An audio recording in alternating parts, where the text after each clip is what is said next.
Well, it's good to be here with you. As I was thinking about our theme for today, which is when we don't know God, I started to wonder, what does that mean? Like, what do we mean when we say, do you know God or not? And I remembered something that I heard in a theology class that I took, and I can't remember the source of this. I couldn't find whether it was somebody well-known who quoted this or if it was just our professor, but he said this, and it stuck with me. To say that we do not know God is atheism. But to say that we do know God is idolatry. Let me say that again. To say that we do not know God is atheism. But to say that we do know God is idolatry. See, both are heresies. It is inconsistent with Christian faith either to believe that we know nothing about God or that we know everything about God. That's what he was trying to say there. And the church, too often, I think, has been guilty of perpetrating this second heresy, committing the idolatry of thinking that we know for certain everything there is to know about God, that we have it all figured out. And we usually think that idolatry is about worshiping things other than God, worshiping false idols, and it is. But take a closer look at what God says in the Ten Commandments. You shall not make for yourself an idol, or in the King James, a graven image, whether in the form of anything that is in heaven above, or on earth, or under the earth. This prohibition tells us we're not allowed to make physical representations of anything that we worship. This applies to false gods, but it also applies to the one true God, to Yahweh, the God of Israel, the God that we worship. We're also not supposed to make any carved statues, any graven images out of the real God. Why? Because we can't look at something we've made and say, this is it. This is what God looks like. This is the full picture of who God is. To think that we can pin down God like that and say, this is the fullness of God, that is idolatry. God is way bigger, way more complex than any image or any idea that we can create ourselves. But this whole concept of knowing but not knowing God, it seems very abstract, but it applies to people too. It's true with the people we know. I want you to picture this. Think of the person that you know best in the world, the person that you're the closest to, a spouse, child, parent, friend, sibling, whoever it is. Think of that person. Now, if I were to ask you to tell me who that person is, could you do it? Could you explain exactly who that person is to somebody who had never met them before? Well, of course, you could talk about their appearance. They're tall and thin and short gray hair and green eyes and pale skin. You could tell us all the facts. Well, this is when they were born. This is their social security number. This is their hobbies, where they live, all of that stuff. You could even go into greater detail, talk about their personality. He's generous, he's quiet but strong-willed. She's funny, loud, insightful. But even after all of that, would we know that person? Not really. The best thing that you could do would be to tell some stories. That's what we do at funerals. Somebody who's close to the person who was just passed away, they share some stories to help paint a picture of who that person was in life. But even if you shared all the stories that you could think of that person you're closest with, it still wouldn't fully capture another human being. You just can't do it. You can't communicate that. So if that's true for people who are finite, how much more true must that be for God who is infinite? Rob Bell has this great line about relationships and marriage. He says that people think the wrong way about marriage. They think that marriage is about finding everything out that there is to know about somebody to see if you're the perfect match, and then you have a happy life. He says, no, marriage is really about agreeing as two people, making this decision based on what you do know, what you have found out and experienced, making that decision that you are willing to spend the rest of your lives getting to know one another, realizing that you can never fully figure someone else out. What if we looked at our faith in the same way? Instead of looking at our faith as trying to understand all the doctrines and getting all the right answers so we can understand the universe, because that is way over our heads. We can't do that. Faith is about spending our entire lives trying to get to know God better, seeking and understanding about who God is and how God works in the world and how God works in our lives. So in this search to try and get to know God better, let's start today with God's name, a good starting place, which is from this reading in Exodus today. Moses first meets God in the burning bush. And by the way, in the middle of a desert, burning bushes were pretty common. Bushes would catch on fire a lot. There was nothing special about a burning bush.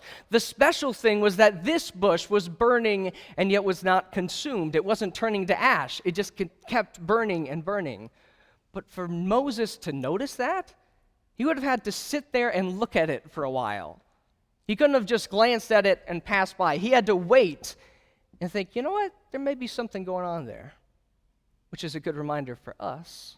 Sometimes we have to wait and be patient and really look at the things around us to see the miraculous things God is doing in our lives. They're not always apparent right away. Anyway, Moses notices something's going on with this burning bush, and then he takes a closer look, and sure enough, God speaks out of it. God says, Moses, I'm the God of your ancestors, of your father and Abraham and Isaac and Jacob, and I've seen my people. I've seen that they are in misery, that they're crying out, so I'm going to set them free. And guess what, buddy? You're the one to do it. You're the one who's going to lead them from slavery into freedom. And Moses basically says, to be honest with you, God, I'm not sure I'm the right person for the job, and I kind of have a stutter, so we'll get to that later. But let's say that I do it. Let's say that I go and tell the Israelites, the God of your ancestors has sent me.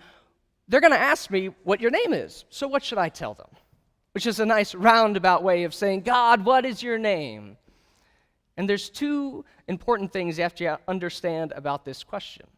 The first is that in the ancient world, names carried a lot more meaning and power than we think of them today. People understood that to know someone's name was to understand something about them. You had a certain amount of power over them.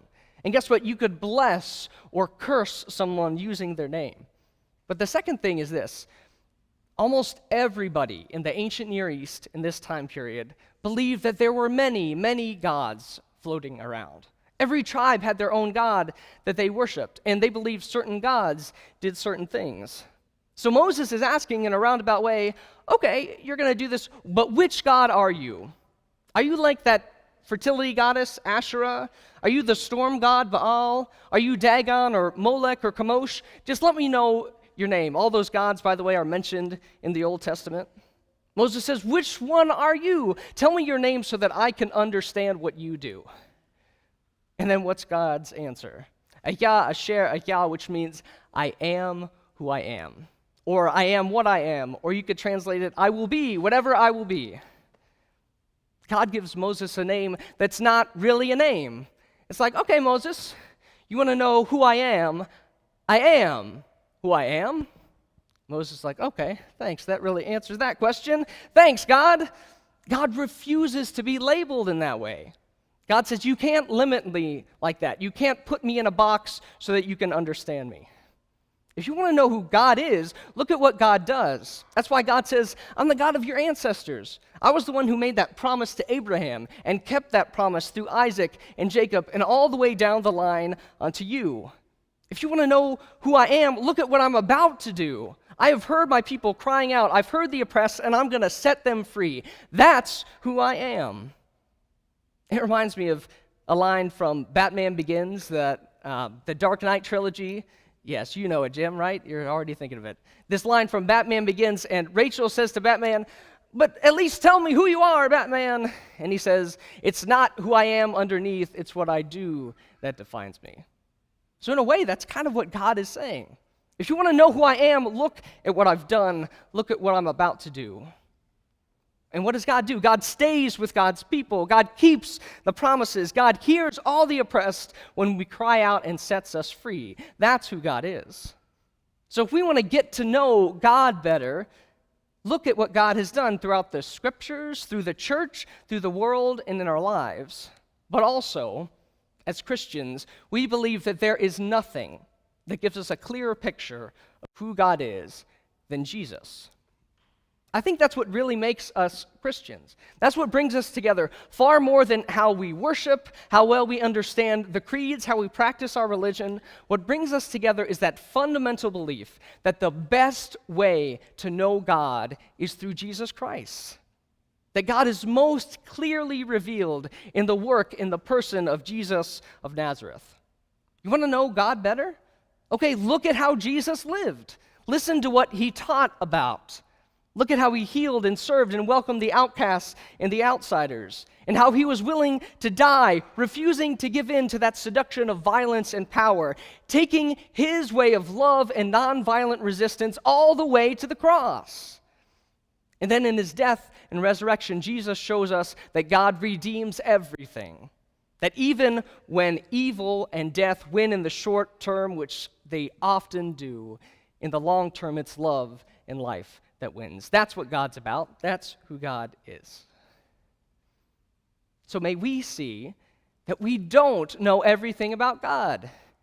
We don't have God all figured out, and that's okay. So instead, let's spend the rest of our lives getting to know God better, getting to know Jesus Christ in our lives. Amen.